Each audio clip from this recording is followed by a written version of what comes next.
Friends, আজি মই ব্যৱসায়ৰ ওপৰত এটা কাহিনী লৈ আনিছোঁ। এই কাহিনীটোৰ দ্বাৰা আপুনি গম পাব যে কেনেদৰে মানুহক ভাল ব্যৱহাৰ কৰিবলৈ আমি নিজকে প্ৰস্তুত কৰিব পাৰোঁ বা নিজৰ মনক কেনেকৈ ভাল ব্যৱহাৰৰ প্ৰতি অনুকৰণ কৰাব পাৰোঁ। এই কাহিনীটোৰ আধাৰটো বা মূল আংশটো সেইটোৱে। বাৰু কাহিনীটো শুনাৰ আগতে মই এষাৰ কথা কওঁ যে ব্যৱহাৰটো এটা সফলতাৰ এটা কাৰণ।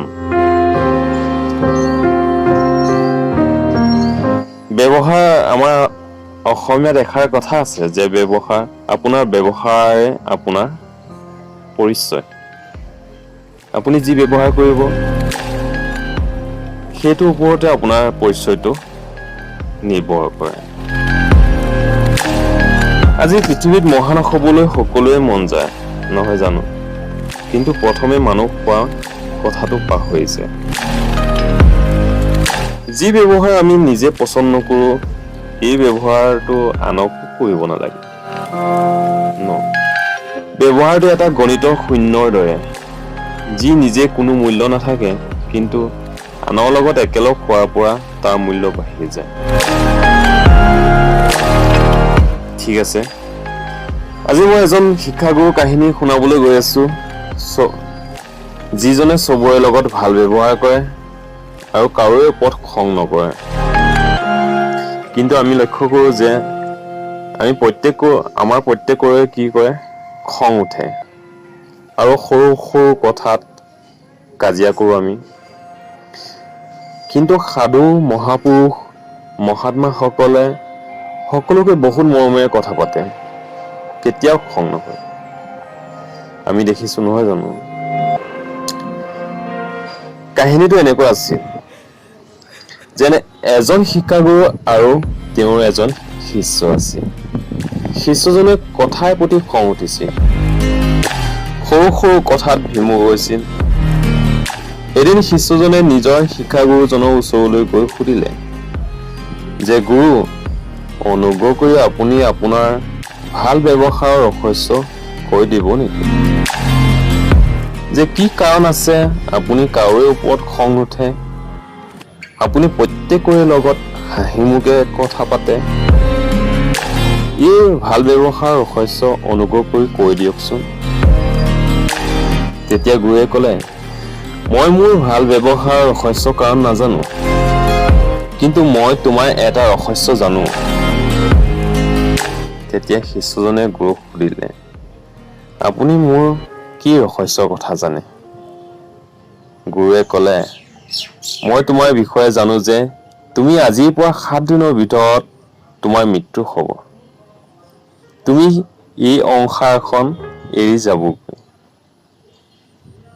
যেতিয়া সেই কথাটো গুৰুৱে ক'লে, তেতিয়া শিষ্যজনে সেই কথাষাৰ শুনি বৰ ভয় লাগিল আৰু নিজক চম্ভালি শিষ্যজনে গুৰুৰ পৰা সেৱা লৈ ঘৰৰ ফালে আগবাঢ়ে।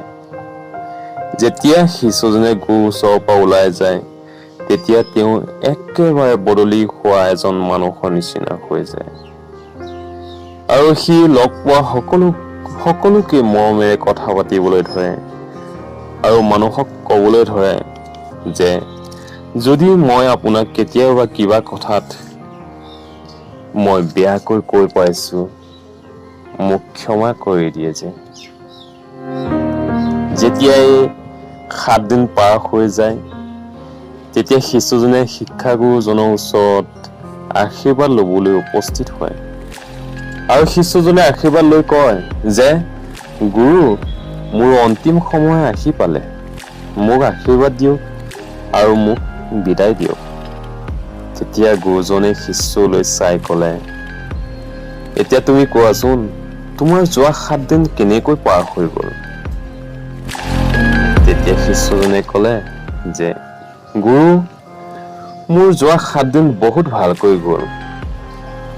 গুৰুৱে সুধিলে, তোমাৰ খং উঠিছিল নি?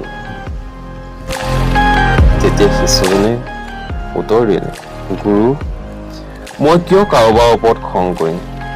মই জানিছিলো যে মোৰ ওচৰত 7 দিনহে আছে। তাক মই খং কৰি, কাজিয়া কৰি কিয় নষ্ট কৰিম? মই সকলোৰে লগত মৰমেৰে থাকিলো। তেতিয়া গুৰুৱে ক'লে, একচুৱেলি সেইটোৱে মোৰ ভাল ব্যৱহাৰ কৰাৰ ৰহস্য। কাহিনীটো সেইটোৱে আছিল। কথাটো হ'ল যে জীৱনটো এটা অনিশ্চয়তাৰ গতি। জীৱনত যিকোনো সময়ত যি টি হ'ব পাৰে। কোনো এটা দিন জীৱনৰ শেষ দিনো হ'ব পাৰে। বছ যদি সেই কথা মনত ৰাখিব পাৰে, তেতিয়া নিজে সকলোকে ভাল ব্যৱহাৰ কৰিব পাৰিব। আৰু এই সুবিচাৰে দিনটো আৰম্ভণি কৰক। আপোনাৰ মনতো আনক ভাল ব্যৱহাৰ কৰাৰ ইচ্ছা নিজে প্ৰকট হ'ব। Thank U.